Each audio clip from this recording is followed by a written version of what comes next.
Yes, I think I can start. I welcome you all for today to this platform where we'll be discussing a very relevant topic. I'm Swati Sumbli. I am the Senior Legal Counsel at People for Ethical Treatment of Animals India. I look after their litigation. And with me joining is Tanupriya Gupta. She is a before Delhi High Court. Both of us today will be discussing the topic, which is prevention of cruelty to animals and their welfare, India's perspective. And before I start with the topic, let me just first thank Lawyers Wit for providing us this platform and Advocate Tarveen Singh specifically. And we are both of us are very glad to be here participating in this discussion. Uh, let me just start by giving examples of what is happening around and the incidents which we are seeing these days. On one hand, we are seeing extreme acts of cruelty towards animal. Recently in Kerala, a pregnant elephant was being murdered by fruit was fed to her, laden with explosive. Then there was a dog who was, tied and was drowned in Ujjain. That was also in news.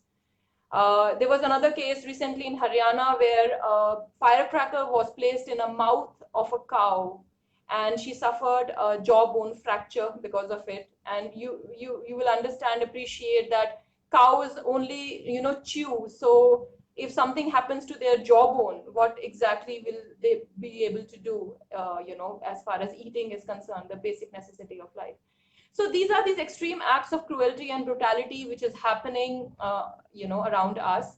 And on other hand, we are also seeing that people are going out of the way to feed animals when restaurants are closed and eateries are closed. People are cooking food and giving to animals, going out of the way. Extreme act of humanity, I would say. People going and doing things for animals. Even government, for that matter, government of Kerala and government of Rajasthan has specifically allocated budgets to feed animals for stray animals, for elephants who are captive in Rajasthan. So we have this, both sides. One side is having extreme cruelty towards animal, and one side we are having extreme acts of kindness towards animals. So where does India stand in all this? What are the various laws which deals with prevention and their welfare? And what is exactly, in layman's language or general terms, if we have to do something about it, what can we do? So I invite Tanu, my friend, and who will tell us the various topics which we'll be discussing today briefly. It's a vast topic, and she'll be starting off the discussion with the first topic. Tanu? Right. Firstly, a very good evening to all, and I really hope and pray that you and your loved ones are fine and safe during these testing times and they remain safe. So, before taking this discussion further, I'll just capture what all topics we are going to cover. The first one is going to be the Constitution, and thereafter, we are going to cover Indian Penal Code. After Indian Penal Code, we will take a few animal protection rights. The first is the prevention of cruelty to animals, and then the Wildlife Act. With PCA, we'll also try to cover the various rules which are enacted under the PCA and the advisories which are every now and then issued by the advisory board. Now, like I said, there are already various laws and various codified laws and regulations which are there in place. And again, at the same time, there's a lot of demand from animal activists and all that there should be better laws and stringent laws. But what is important to understand is just by having better laws or stringent laws won't solve a problem. Because inefficiency of laws really lie to the fact that we as a human being, we have failed to recognize and respect the fact that animals have a right to coexist. So apart from us, there are other living beings for which we need to recognize the fact that they do have a right to coexist. Now, there's this saying which says, with every stick or stone used to harm an animal, a part of humanity dies. And with that, I'll start with the Constitution. As far as the Constitution of India is concerned, there are two articles which are enshrined in the Constitution which completely covers the protection of animals. The first one is a directive principle of state policy, and this is Article 48A. Now, Article 48A says that the state shall try hard to achieve a clean environment, protect and improve the environment, and safeguard the wildlife and forest of the country. And then there is another article which is 51 AG. Now, this is a fundamental duty, that means it's a moral obligation. And as per 51 AG, it is a duty to protect and improve the environment and wildlife and to have compassion for creatures. So it is very, very important to have compassion. Apart from this, there are a few other articles like Article 19 and then Article 21. Now, Article 19 talks about the freedom to occupation and trade. So, if tomorrow I decide to have a full-time occupation wherein I'll take care of the animals, I have a liberty to do that. And nobody can create any unnecessary obstructions. And then Article 21, which is a very, very vast right, which talks about right to personal liberty and life. Now, there have been many instances, and me being a pet mother, sorry. So I have personally witnessed that many times the RWA and few communities, they come up with their internal rules and regulations wherein they say that your pet is not allowed to use this community park or you're not allowed to use a lift. As far as the constitution is concerned and as far as the enacted laws are concerned, such actions and such prohibitions have no validation, and in fact these prohibitions are illegal and one can easily challenge them. Now there are two judgments, in fact there are several judgments, but I have just picked two judgments. This is Uttarakhand High Court judgment and the other one is Haryana High Court judgment. They both are named as, one is Narayan Dutt versus Union of India and the other one is Karnail Singh versus State of Haryana. In these judgments, the animal's dignity, including the aquatic animal, have been recognized, and the court has said that animals have right to life and bodily integrity, and honor and dignity, and you can't treat animal like a mere property. So it is not just your duty is not to just to ensure that animal is living and is fine. You have to also ensure that their bodily integrity has to be recognized and maintained. And the court has even gone ahead and said that the entire animal kingdom, including aquatic, are declared as legal entities, having a distinct persona with corresponding rights, duties, and liabilities, just like any other living being, including human being. Now, thereafter, I'll take up Indian Penal Code 1860. Please understand this Indian Penal Code is framed in the year 1860. It's an outdated law which is yet to be updated. So few of the provisions which I read, it might sound redundant, but then there are certain advisories which have been issued every now and then, and these provisions read with those advisories are to some extent adequate. The first section is section 428. Now, section 428 talks about that it's a criminal offense to kill, poison, maim, or render useless any animal of the value of ₹10 or upwards. And this is a cognizable offense. That means police without any warrant can arrest you. And as far as the penalty part is concerned, the imprisonment is up to 2 years, and then there is a fine, and it can be both. What is important is that today, as of today, might be section 428 has lost its relevance because it says the value of animal has to be 10 rupee or upwards. But there is another provision, another section, section 429. It is more or less similar, and it says killing, poisoning, maiming, or rendering useless any elephant, camel, horse, mule, buffalo, bull, cow, or ox, or any other animal of the value of 50 rupee or upwards. And then it talks about the on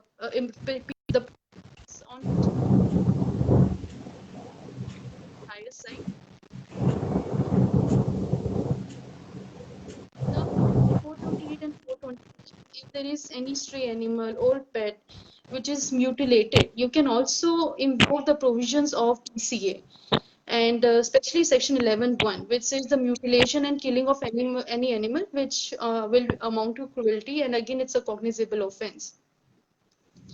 Apart from this, there are a couple of more provisions under the Indian Penal Code which I would like to discuss. As far as these provisions are concerned, they don't really protect animals. However, they do come handy for many animal right activists and people who love animal and they want to use this, at least India Penal Code and other available rights, which Swati will be soon covering, as a weapon to ensure that these animals and these voiceless creatures are duly protected.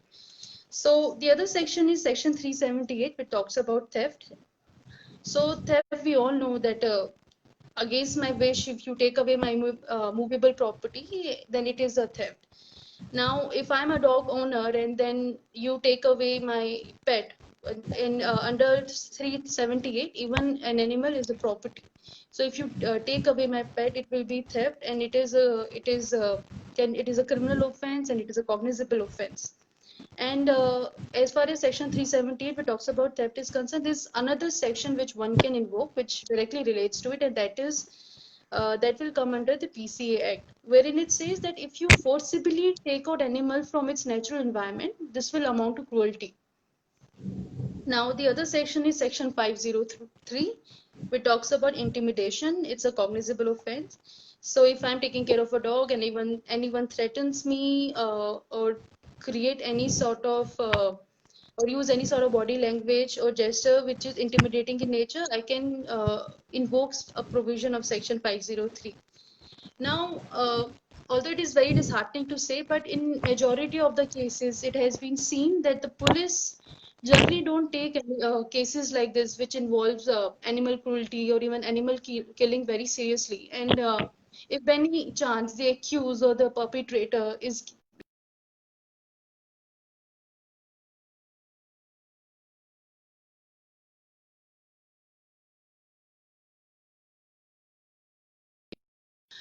this person is although the fate of such case is not very promising, once you lodge such complaints, then also it is important for all of us to lodge a complaint whenever we witness any animal brutality, because that is the only way we can be a voice of those who are voiceless today. And by that, I'll request Swati to take up the PCA and PCA Act and the various regulations. Thank you. Thank you, Tanu. I'll be discussing with you the major legislation as far as prevention of cruelty to animals is concerned. The name of the legislation itself is Prevention of Cruelty to Animals Act. It was a legislation which was enacted in the year 1960. It's a legislation which covers all the animals, every animal, pet animals, captive animals, which includes wild animals. So it basically covers all the animals. So in that sense, and in fact, the definition of animal in this particular act means animal means any living being except human being. So anyone who's not a human being is an animal and is covered under this act. This act particularly imposes a duty upon the person who's the owner of a particular animal or who has custody or possession of any animal.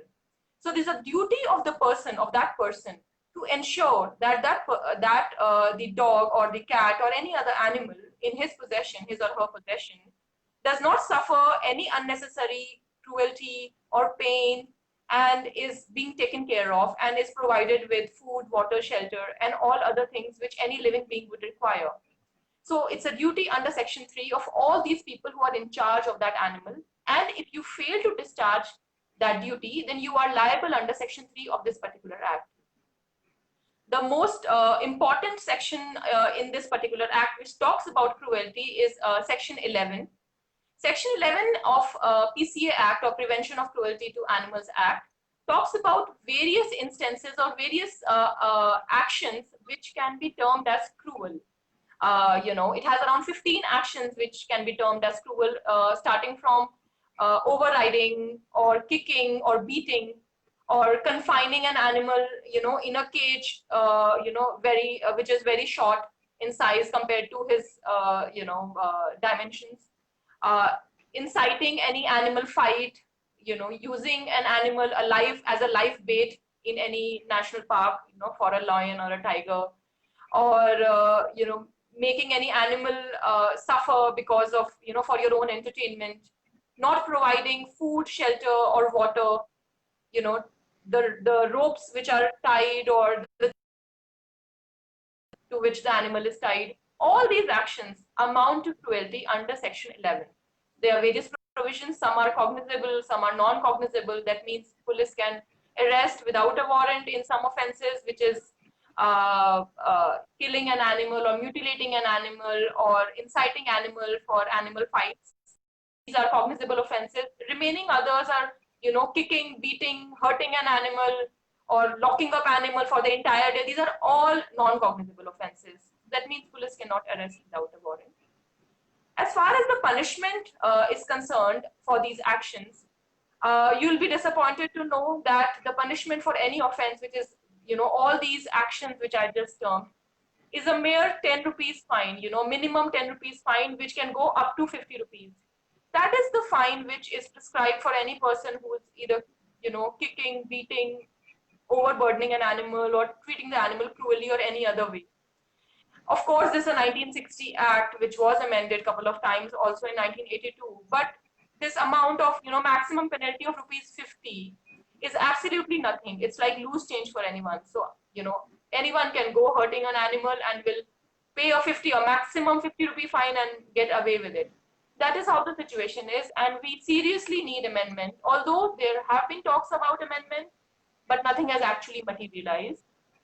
We seriously need amendment as far as the penalty is concerned, so that it act as a deterrent for any person who's even thinking of, treating an animal cruelly. For any second offense or any subsequent offense for a person which is committed within 3 years of the first offense, then there is a provision that the fine will go up to 100 rupees, and there could be a jail time which is up to 3 months. That is a discretion of the judge whether to give imprisonment or not. But that is all. For the second or the subsequent offense, the fine is increased. The maximum fine is rupees 100, and there is a provision for jail term. But if you look at it, or if you think about it, just payment of a mere 50 rupee fine or even a 100 rupee fine, you can get away by doing these offenses again and again, which is actually a very sad state of affairs. And this is one thing which has to be changed.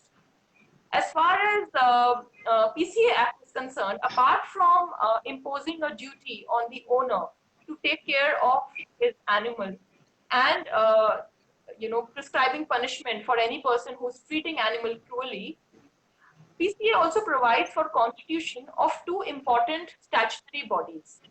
One of the statutory bodies is Animal Welfare Board of India, AWBI in short form. This is the body which talks about, generally dealing in animal welfare, advising government. It's an advisory body. And in all the matters relating to animal welfare and prevention of cruelty to animals, Animal Welfare Board is the body to go to. The second body which I'm talking about is a body which regulates the experimentation on animals. So we all know animal experimentation is, a major reason where animals suffer, because millions and millions of animals are, experimented upon before any drug or for cosmetics or for any other purpose in India and abroad. And therefore, this body, which is called as Committee for Supervision of Experiments on Animals, or in short form I would say CPCSEA, is the body which regulates the animal experimentation and has also come up with various notifications and guidelines to regulate this, so that animal experimentation is reduced over a period of time, and large animal experimentation is also reduced. Of animals who suffer is reduced. So these are the two statutory bodies, AWBI and CPCSEA, which are formulated under this particular act, PCA Act. Apart from this, PCA Act also has empowers the central government to formulate various rules under this act to cover other aspects. For instance, we have a pet shop rules covering, the governance of pet shops. We have a slaughterhouse rule for slaughterhouses. So we have various rules for various provisions. You have draught and pack animal rules, which regulates how much of a load you can, can be put on a draught or a pack animal, what time the animal can be made to walk, whether in the middle, of the day, 12 or noon, whether you can ask and, you can make your animal walk, or, what are the other requirements. So there are around 15 or 20 odd rules which have been framed under this particular act. But today, because we have limited time and we are just giving an overview, I'll be discussing briefly two rules which have been formulated under this particular act, which are of a little significance, and we all know about it. First is the ABC rule, or animal birth control rules. So this animal birth control rules is for dogs, to prevent the birth and control the birth of dogs, especially stray dogs, so that there is no overpopulation, the bites, and the incidence of any other happenings, are reduced. So under this ABC, or animal birth control dog rules, which came in 2001, it is the duty of the owner of the animal is either breeding in a controlled fashion, so that he does not reproduce, and also if he doesn't want to animal has to be sterilized. Similarly, for stray animals, or I would rather use the term community animals, it's important that the animals are sterilized and immunized by the municipal body. It is their duty. So these are the basic provisions which people, a lot of people are not even aware of, that it is the duty of the municipality to ensure that the animals are sterilized and immunized, so that there are no incidents of dog bites, and there are no incidents of that is reduced, and the population of the stray dogs or the community dogs is also under control. So that is about ABC. The other rule which I want to discuss is performing animal registration rules. This rule also came in the year 2001. This rule is also formed under PCA Act. So we see animals being used in films, in television serials. We go for animal rides in Jaipur, in Kerala. So all these animals who are used all over India for various entertainment activities have to be compulsorily registered with the Animal Welfare Board of India under these rules, performing animal registration rules. Unless they are registered, these animals cannot be used for any entertainment purpose or any other purpose. Although I personally do feel that with so much of advancement of technology and CGI, animation, we don't really need live wild animals to be used in films or television. But that's my personal opinion. That apart, as far as these rules are concerned, performing animal registration rules, these rules prescribe various conditions which have to be fulfilled before an animal is registered with the Animal Welfare Board of India, which also includes a certificate from a veterinarian to ensure the health of the animal. When we are coming to discuss this topic of use of animals in films, there's an important judgment which I would like to discuss with you. We all know that when we see a movie and or a television serial, there is a disclaimer which comes in the beginning saying that no animals were harmed in the making of this film or the television series. We all know that. So this disclaimer, which is common, to be used, is pursuant to a 2005 judgment of Bombay High Court, which was eventually upheld by the Supreme Court. The case was filed by PETA itself in Bombay High Court. And as per this judgment, the court endorsed the performing animal registration rules, the Bombay High Court, and also said that all the producers have to put a disclaimer before a starting of any movie when they're using live animals to self-declare that they have not, while training the animal, to perform in the film or in the television series, the animal has not been subjected to any cruelty, and that there is no violation of Section 11 of the Prevention of Cruelty to Animals Act. So this is the judgment which came of the Bombay High Court. Apart from this judgment, even the Cable Television Network rules and under the Cinematograph Act, which governs the movies, there have been changes so that to ensure that cruelty towards animals or the treatment of animals is not shown in a way which is in which animal is abused or which is completely unnecessary. So in the Cinematograph Act, there was a notification by the central government in which the government had stated that the Central Board for Film Certification (CBFC) has to ensure that the animals used in the films are not shown that they are being abused or they are being treated cruelly, anything like that. And even in the cable television network rules, the program code was amended to say that the animal will not be shown in an abused form or anything like that on cable TV. So these are the various actions which have been taken by the court and by the legislature, by issuing notifications. Various advisories have been issued by Animal Welfare Board of India with respect to treatment of stray animals and with respect to using animals for entertainment. But before I conclude this topic, I would like to share with you the 5 freedoms which are guaranteed to all animals and which have been also recognized by our own Supreme Court. These are the 5 freedoms which all animals deserve.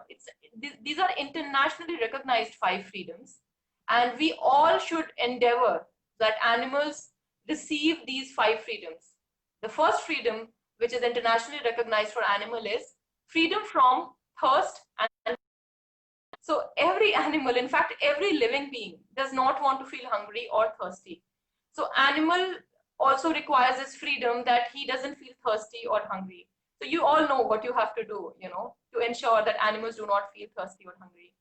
The second freedom which animal deserves is freedom from any kind of pain, injury, or disease.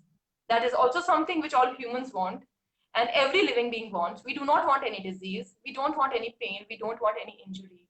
That is something which we all can ensure by not doing anything like that. And if we see any animal, who is diseased, we can take him to a nearest vet and get it treated or do something like that, or maybe call on emergency helpline number of any of the animal welfare organization for this purpose and do our bit. The third is freedom from discomfort. If an animal is tied tightly and kept and locked up in a room, it's discomfort, right? No one wants that. No living being wants to be in a state of discomfort, and neither do animals want. So we have to treat them like the way we treat ourselves, like living beings. So this is the third freedom which animal wants. The fourth freedom is freedom to express a natural behavior, which we all want, to be normal, to be natural. We do not force the animal to perform some trick or do something which is unnatural, making an elephant stand on 2 legs and walk in a circus. That is not natural. Elephant in the wild will not walk on 2 legs, right? So these are all unnatural acts. So this is an internationally recognized fourth freedom for animal. And the fifth freedom, which is internationally recognized, is freedom from any kind of distress or fear. So we don't want an animal to be under fear. No one wants to be under fear or under distress. So these are the 5 internationally recognized freedom which our Supreme Court in the landmark judgment in which Jallikattu, the sport of bullfighting, was banned in 2014. This judgment was upon an appeal filed by Animal Welfare Board of India. The name of the case was AWBI versus A. Nagaraja, 2014 judgment. Include the provisions of PCA and some bits about the rules and the judgment. And I invite Tanu to discuss about the wild animals now. Thank you. Right. So the last topic which we'll be taking up is the Wildlife Protection Act 1970. In fact, me and Swati, we had this extensive discussion because there was so much to talk about, and then we decided to restrict ourselves because retention is limited and the time is limited. So this is the last topic. And so the Wildlife Protection Act was enacted in the year 1970 by Government of India, and the intent was to protect the wildlife. And at the same time, the government wanted to control illegal activities like smuggling and trade and poaching. And if you see this act, that there is this entire list of endangered species which is provided under this act. And It's an extensive list, and there are specific schedules which I'll come to later. Now, this act is an umbrella act, and it not only provide protection to animals, but and in the year 2003, this act was amended, and wherein the better stringent provisions were incorporated. However, still this is not enough. Now, as far as the composition of this act is concerned, there are 66 sections and 7 chapters, and then there are 6 schedules. These are the same schedules wherein the list of endangered species are provided. Now, the scope of this act is first to provide absolute protection to endangered animals. And there are certain animals who may not require the special protection, but then they require some sort of security. And there's a separate list for that. Then this act also provides for the animals, the list of animals which can be hunted, like deer, ducks. So these animals can be hunted. However, again, there are two riders. The first is that you need to obtain a license, and secondly, you can only hunt in a restricted area, and that too in a given period. Like there's a season which they dedicate. Apart from this, under this act, they also establish sanctuaries and national parks, and then Wildlife Advisory Board and Wildlife Warden are also established under this act. As far as Wildlife Advisory Board is concerned, this is the board which is responsible to regulate and take care of Wildlife Protection Act, and therefore this board every now and then keep on issuing advisories and several rules. Now, this act itself is very vast, and this may require another webinar. And what I've decided is only to cover chapter 3, which is hunting of wild animal. Now, before starting this, I'll just read 3 definitions. First is animal, like what we understand by the term animal. It includes amphibian, bird, mammals, reptiles, and their young. And what is important is it also includes eggs. And the second one is captive animal, which means any animal which is 1, 2, 3, and 4 of this act. So if you captivate any such animal, or you breed them in captivity, now it will fall under the term captive animal. And third is wild animal. This is wild animal is animal which is found in nature, and they include the list 1, 2, 4, and 5. Now, if we see these 6 schedules, although it won't be possible for us to discuss it here today, I'll just quickly summarize the schedule for you. So, schedule 1 is absolutely protected, and if there is any violation in that regard, then the penalty is on much higher side. Then schedule 3 and 4, even these animals are protected, but in case there's any breach and violation, then penalty are on a comparatively on a lesser side. Now, schedule 5 provides us with a list of animals which can be hunted. But I've already covered, in order to hunt these animals, there are certain riders which one has to observe, conditions which one has to observe. And then there's a schedule 6, which provides the list of endemic plants, and their prohibition, their cultivation and plantation is prohibition. This endemic plant is a separate list. Now I'll just read out the structure of schedule 1 so that you get a bit idea like how it is being worded and treated. So schedule 1 part 1 talks about animals, and there's this huge list, and it entails animals like Andaman wild pig, cheetah, black buck. We all know black buck is a protected species because of famous Salman Khan case. And then there is part 2 of this schedule 1, which talks about amphibians and reptiles, and animals like gharial and python. They all are protected.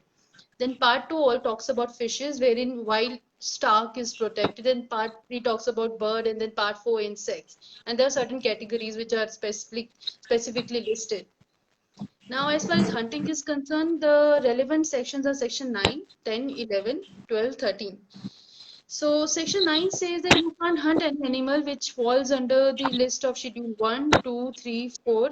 But then there's an exception. That exception is under section 11 and 12. And section 11 and 12 says that this hunting is permissible provided as far as schedule 1 is concerned, there's a major difference between the hunting when it comes to the animals which are listed in schedule 1 and hunting of animals which are listed in schedule 2, 3, and 4. And the difference is that in order to hunt animals which are listed in schedule 1, that animal has to be dangerous to human life or is so disabled and deceased to be beyond recovery. But when it comes to animal which is listed under schedule 2, 3, 4, that animal is not only to be dangerous to human life, or it can be also dangerous to the property. And thereafter, again, there's the other part of the provision of the section states, which says if such an animal which falls under Schedule 2, 3, and 4, it becomes so disabled or deceased that it is beyond recovery, then the chief wildlife warden can allow such a hunting. It has to be a reasoned order. There has to be a reasoning. It has to be in writing. And then section 12, like I said, there are two exceptions when it comes to hunting or wildlife. One is 11, the other is 12. 11 I've already covered. 12 talks about that special permits can be granted. However, the list is it's an exhaustive list which says education, scientific research, and if there are any life-saving drugs which are need to be made, like humanity always keep itself at supreme. So right. So there's another section, section 51, which talks about penalty. If I'll just divide the penalty in two parts. If you are a first-time offender, then the penalty can be the imprisonment up to 3 years, and then or the fine of 25,000. And if you're a second-time offender, then there is a mandatory imprisonment because it is worded like 7 years with fine of 10,000. So if you're a second-time offender or a subsequent offender, then there has to be imprisonment. What is also important to note is that term hunting, the way we understand in common parlance, which means killing, is not what it is under the Wildlife Act, because apart from killing, it also includes capturing or trapping of any wild animal. So in case there is a person who is found of having possession, custody, control of any captive animal, then he shall be presumed guilty under this act and under the hunting. Now, there are a couple of things which I wanted to discuss, which I thought it might be interesting.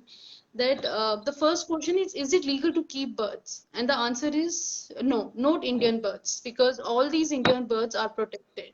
However, you can keep exotic birds, and there are two conditions. The first condition is that you have to ensure that this bird come from from outside the country, and second is that the person who's selling an bird has to have an import license. Now, apart from these two conditions, there's also another provision of the PCA, which my friend Swadhi just covered, section 11 of the PCA, wherein it says that if you want to keep any animal in captivity, one is to ensure that proper food, shelter, space, everything is provided, and space especially for its movement. So if it's a small cage and uh, and there is no space for movement, then the PCA section 11 provision is attracted in such a situation. And so therefore it is sane and it is better to let the bird go free, because cage is not a place for them. And there is another thing I want to talk about is Madaris. Perhaps Madaris are not very famous now, but it has been a part of a Bollywood cinema, and I believe it is still famous, and it's a part of recreation when it comes to tier 2, tier 3 cities. And as far as Madari is concerned, as far as the law is concerned, no private citizen in India is allowed to exhibit any animal protected under the Wildlife Act for the purpose of entertainment.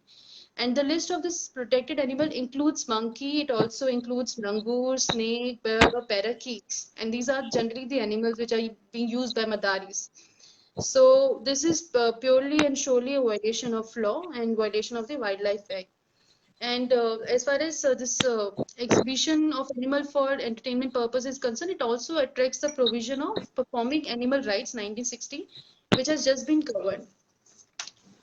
Now, this is all as far as Wildlife Act is concerned. Like I said, it's a vast act with many rules and advisories.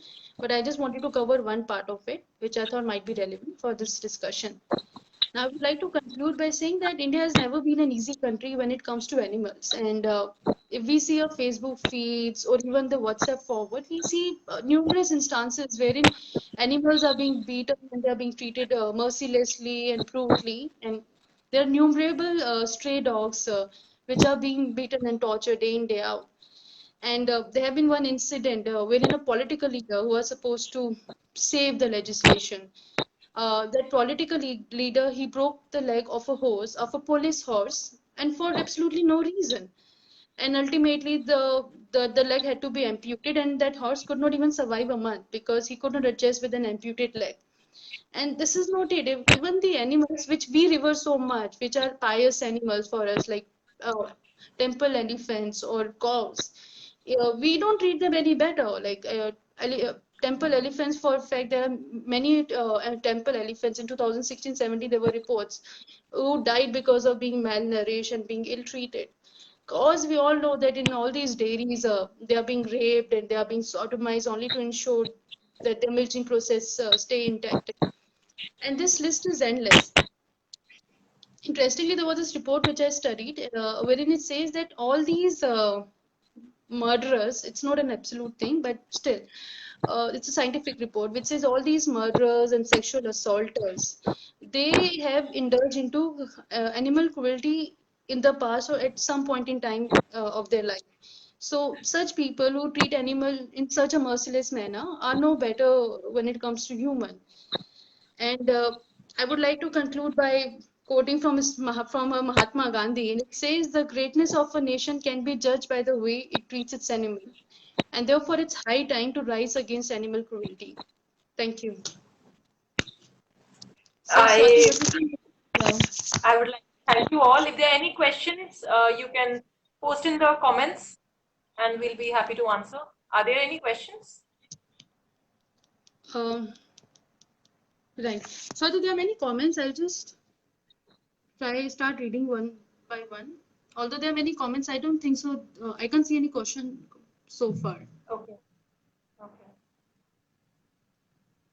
I can see many comments though, but there are no questions. Swati, do you want to add something apart from what we have Um, already? no, nothing. Just that when you discussed about birds, a Gujarat High Court judgment came into my mind that Gujarat High Court in their 2016 declared that birds have a fundamental right to fly. So Right, let the birds fly. That's all I would right. like to say. All right. Thank you Thank you. all. Thank you for your time. Thank you.